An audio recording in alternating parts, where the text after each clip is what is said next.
Obesity and Type 2 Diabetes Management through Lifestyle Control using VPT Model, number 1518, VPT 075, January 31, 2026. Gerald C. EclaireMD Foundation. Category: Obesity and Diabetes. Preface: Professor Dr. Thanthanai of Yangon, Myanmar, whom I met at a diabetes conference in Sydney, Australia in 2019, contacted me again recently via social media. She was educated in the UK medical system and previously served as chairwoman of the Myanmar Association of Diabetes. Under her invitation, I traveled to Yangon twice to give lectures on diabetes management.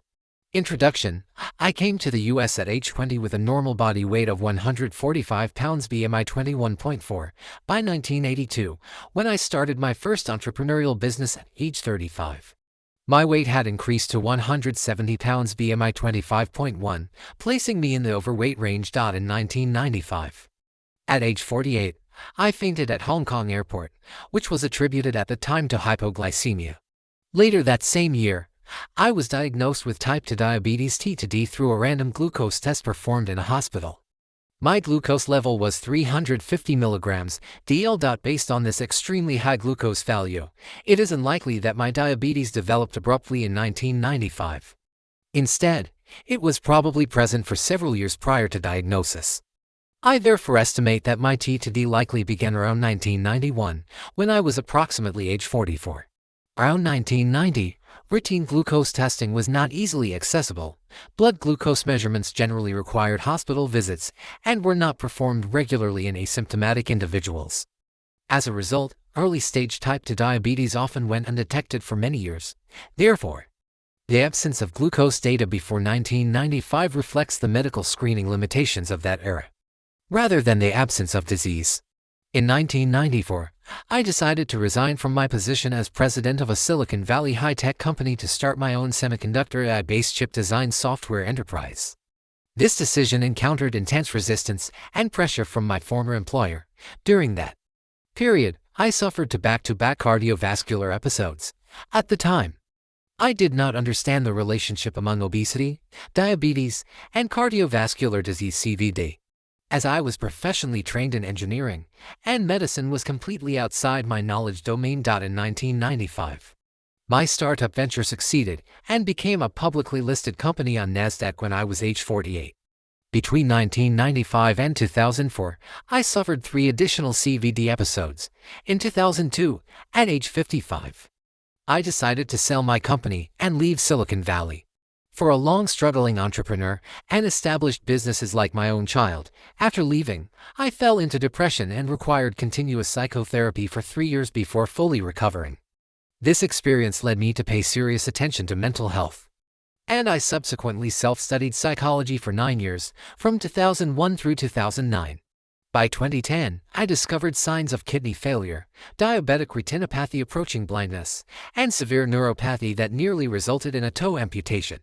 All of these complications surfaced in 2010 and were the result of nearly 20 years of diabetes, managed primarily with medication, without meaningful lifestyle change. At that critical moment, I realized that diabetes cannot be treated with medication alone, because drugs can only modify glucose readings and cannot repair internal organ damage, a fact that no medical professional had ever clearly explained to me. At that time, my background was entirely in mathematics, physics, engineering, and business. I had virtually no knowledge of medicine, disease mechanisms, or health management. In 2010, I recognized that if I continued relying on kidney dialysis and various diabetes medications without changing my lifestyle, my lifespan could realistically end within 5 to 10 years. Between ages 58 and 63, I made a silent but firm decision that I did not want to die so early. I still had many goals and wanted to continue contributing meaningfully until at least age 80 or 90.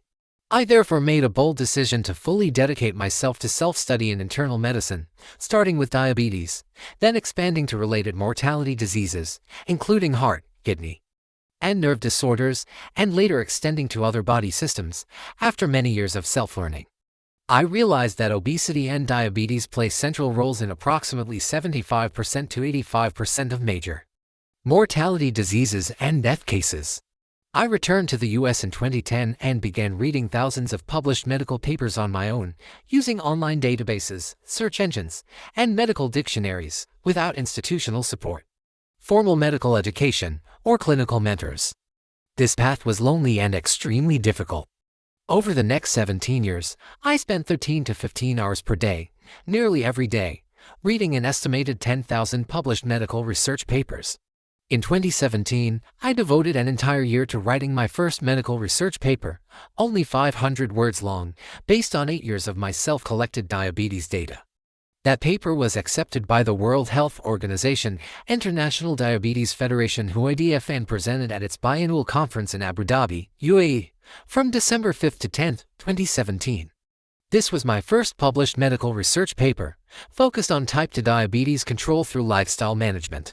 Following that event, over the next 8+ years, I have written and published more than 1,500 medical research papers across more than 300 journals and conferences. I may now be among the most prolific single-authored medical research scientists in the world. T2D control through lifestyle intervention. I began collecting my lifestyle and metabolic data in 2010 and gradually expanded both the scope and density of this dataset as new self-monitoring technology became available, including the Libre continuous glucose monitoring CGM device, which collects 96 glucose readings per day. Besides, I also derived additional variables from standard biomarkers. For example, from my daily 20 to 24 blood pressure measurements, I calculated pulse pressure PP, mean arterial pressure MAP, and systolic blood pressure spike amplitude SBP spike. These three variables were derived from the basic blood pressure biomarkers, systolic BP SBP, diastolic BP DBP, and heart rate HR. As a result, within the 6 months following my stroke in June 2025, I was able to collect and compute more than 24,000 blood pressure-related data points to monitor vascular stiffness and the delivery of nutrients, oxygen, and glucose to various organs, including my brain. To date, I have accumulated more than 4 million data points from my own body. This large and highly detailed personal database has become the most valuable resource for my ongoing medical research work. While some medical institutions may have data from thousands of patients, they often lack dense, continuous, long-term data from a single individual. As a result, most current medical research relies on limited measurements collected at isolated time points, similar to camera snapshots that reflect only short-term conditions.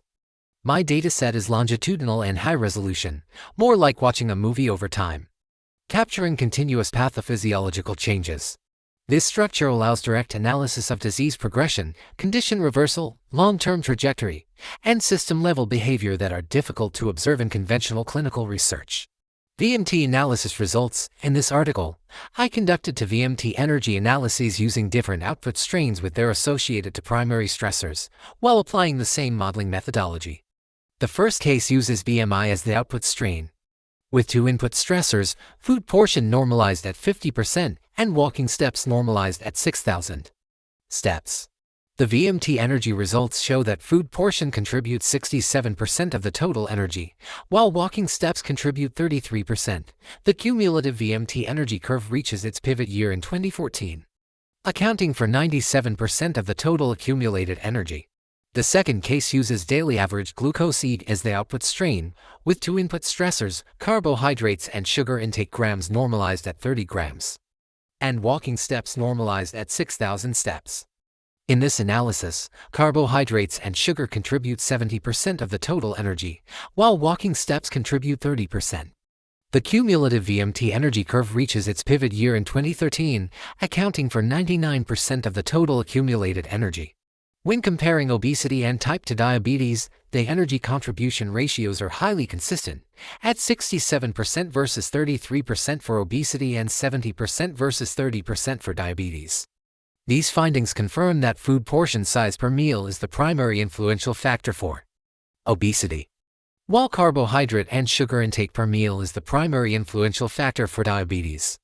In both cases, dietary control has roughly twice the impact of walking exercise. The pivot years of cumulative energy progression are also closely aligned, with 2014 for obesity and 2013 for diabetes. In summary, once I committed to lifestyle management and consistently followed these standards, less than 50% of my former food portion size, and less than 30 grams of carbohydrate and sugar intake per meal. Both my obesity and diabetes were effectively controlled. Improvements became observable within the first 3 to 4 years. After these pivot years, I simply maintained the same health habits to sustain stable body weight and glucose control over the following decades. TD analysis results: obesity and diabetes both form clear, non-random geometric structures in topological data analysis. TD space. Food portion size for obesity and carbohydrate and sugar intake grams for diabetes. Define the dominant direction of change. While walking steps provide secondary stabilization, high strain of body weights and glucose levels consistently appears under conditions of high food intake and low walking activity. The close similarity between these two manifolds indicates a shared metabolic topology. Obesity and TD represent different output expressions of the same food intake and exercise activity-driven metabolic system, with BMI and EG serving as parallel strain measures. Radar charts from 2010 to 2025 show a strong structural shift driven mainly by reduced food intake, with walking steps contributing modest supportive effects. This confirms that long-term metabolic improvement depends primarily on food intake control rather than physical exercise alone. Overall, TDA confirms an intake-dominated metabolic structure, with physical activity acting as a stabilizing but secondary factor over time. These TDA findings are highly compatible with the VMT results. Conclusion: systems matter more than snapshots, trajectories matter more than thresholds, time matters more than authority. Change in medicine does not occur on short timelines. It unfolds across generations. Those most invested in existing structures are rarely positioned to step outside them, a pattern seen repeatedly in physics, engineering, and biomedicine. This work is not an attempt to persuade the present, it is an effort to leave a clear record: longitudinal data, system-level models, visual structures, and plain language explanations form evidence that does not depend on institutions or personalities. Once documented, it cannot be erased. By writing carefully and consistently, 3 practical outcomes are achieved. First, the evidence is preserved in a durable and verifiable form. Second, future readers are provided with a complete framework, eliminating the need to reconstruct it from partial or disconnected sources. Third, effort is directed toward building lasting structure rather than being spent on short-term debate. Many scientific ideas were understood only after the surrounding context changed. Their delayed recognition reflects how knowledge advances over time, not a lack of validity. My task, then, is simple: keep writing, leave behind clear maps. When the time is right, someone with patience and humility will recognize the structure and understand my path. Disclaimer: write this paper not for fame, but to share what I have learned so others can understand health, prevent disease, and live longer, healthier lives. This content is provided for educational reference only and does not constitute medical advice. No doctor-patient relationship is created. You may share this summary freely, but it must not be altered or republished as your own. All intellectual property rights belong to the author, Gerald C. HSU. This content is provided for educational reference only and does not constitute medical advice. No doctor-patient relationship is created. You may share this summary freely, but it must not be altered, edited, or republished as your own. All intellectual property rights and copyrights for this article and its related materials belong to the author, Gerald C.